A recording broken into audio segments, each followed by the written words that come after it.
చెప్పి TDP chief Palla Srinivas కూడా intelligence వైఫల్యం చెందని చెప్పి అంటున్నారు. పురంధరేశ్వరి కూడా ఆమె ఒక పరోక్షంగా ఇది తప్పేమీ లేదన్నట్టు మాట్లాడుతున్నారు. సరే, వాళ్ళ రాష్ట్రాల్లో జరుగుతున్నటువంటిదో పవన్ కళ్యాణ్ మాట్లాడుతుందో లేకపోతే సోషల్ మీడియాలో ఇంటర్నల్ వాళ్ళ క్లాషెస్ చూసుకొని ముందు మీ రాష్ట్రానికి పరిమితమై సేవల గురించి ఆలోచన చేయండి. సంఘటన జరిగినప్పుడు అధికారుల ఆత్మస్థైర్యం దెబ్బతిన్నట్టుగా మాట్లాడింది. ఆ అంశం మీద కూడా మీరు జన్వాడ ఏదో ఇష్యూ వచ్చినప్పుడు రాష్ట్రంలో హైదరాబాద్ కేంద్రంగా శాంతి భద్రతలకు సంబంధించిన అంశం లోపల ఎప్పుడప్పుడు కఠినంగా గట్టిగా వ్యవహరించాల్సి వస్తుంది. జరిగిన సంఘటన గురించి ముఖ్యమంత్రి గారు స్పష్టంగా శాసనసభలో చెప్పారు. చెప్పిన తర్వాత కూడా బండి సంజయ్ గారు అట్లా మాట్లాడుతున్నారు అంటే వారి విజ్ఞత, వారికి ఉన్నటువంటి వివేకం. నేను ఈ అంశం మీద ఎక్కువ వారి అభిప్రాయాన్ని వాళ్ళు చెప్పుకునేటువంటి పరిస్థితి ఉంది కాబట్టి గవర్నమెంట్, ప్రజలు, ప్రజానీకం ఏమనుకుంటారు అనేటువంటి మాటని స్పష్టంగా చెప్పారు.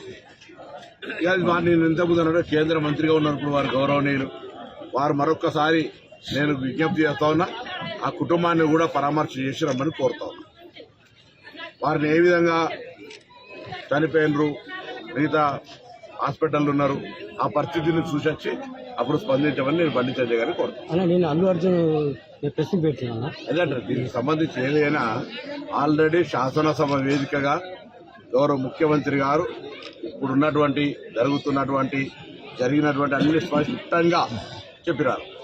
నేషనల్ వైడ్ గా తెలుగు జాతిని పూర్తి స్థాయిలో చూపెట్టడం ఇక్కడ ప్రభుత్వం ఇంత చేస్తూ ఉంది, కక్షపూర్తంగా వ్యవహరిస్తుంది. మళ్ళీ ఇప్పుడు మీకు ఎక్కడ కక్ష కనబడ్డది నాకు అర్థం కాలేదు. కక్ష ఎక్కడ కనబడ్డదో అర్థం కాలేదు. ఇలా కక్ష అనేటువంటి పదానికి అర్థం లేకుండా ఈ పదంలోకి తీసుకొస్తాను. రాష్ట్రంలో ఇప్పుడు ప్రధాన ప్రతిపక్షాలు బీజేపీ బీఆర్ఎస్ సినిమా ఇండస్ట్రీస్ మీద ఎక్కువ వాళ్ళు ఫోకస్ చేస్తున్నారు, మిగతా సమస్యలు లేవని మీరు కరెక్ట్ మాట్లాడారు. మొన్న అక్బరుద్దీన్ ఓవైసీ శాసనసభలో మాట్లాడుతూ ఏసీబీ కేసుకు సంబంధించి శాసనసభలో చర్చ చేయాలంటారు. ఏసీబీ కేసు గురించి ఎందుకు చేస్తున్నారు? ఒక వ్యక్తికి సంబంధించి శాసనసభలో ప్రజా సమస్యల గురించి చర్చ చేయమని చెప్పండి. అరే, కేసుల నిర్దోషి అయితే నిర్దోషితో నిరూపించుకోమని చెప్తా ఉన్నాం కదా. ఏసీబీ ఒక కేసు పెట్టి దాని తర్వాత ఈడీ ఎన్ఫోర్స్మెంట్ అడుగుతా ఉన్నది. దానికి సంబంధించినటువంటి తప్పు, దానికి సంబంధించి ఏదో అధికారంలోకి వస్తామని మీరు ఇష్టపడి చేసిన ఆ విధానంలో దానికి సంబంధించినటువంటి డబ్బు ట్రాన్స్ఫర్ విషయంలో కూడా పొరపాటు జరిగితే ఏసీబీ అట్రాక్ట్ అయింది. అచ్చా, మాకు మేముగా సోమోటో ఏదో మేము పిటిషన్ ఇచ్చి కేసు పెట్టింది కాదు. మున్సిపల్ శాఖ ఫిర్యాదు మేరకు దాని తదుపరి ఒక ప్రజాప్రతినిధికి సంబంధించిన విచారణ జరగాలన్నప్పుడు గవర్నర్ గారు అనుమతి కావాలంటే గవర్నర్ గారిని ఊరూరికైనా అనుమతి ఇవ్వలే. గవర్నర్ గారు కూడా న్యాయ నిపుణులతో, అటార్నీ జనరల్తో సలహా తీసుకొని ఇచ్చినాడు.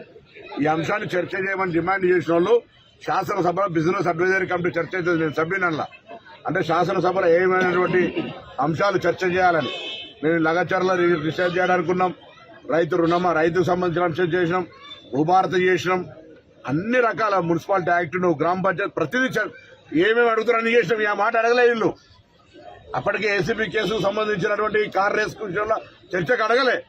అడిగితే మాకేం నిన్న రోజులు అసెంబ్లీ రాత్రి ఒక్కోటి దాకా అసెంబ్లీ నడుస్తుంటే మాకేం చర్చ చేయడానికి ప్రజా సమస్యల మీద, ఒక కుటుంబానికి సంబంధించిన అంశం మీద శాసనసభ చర్చా వేదిక కావద్దని చేయలే.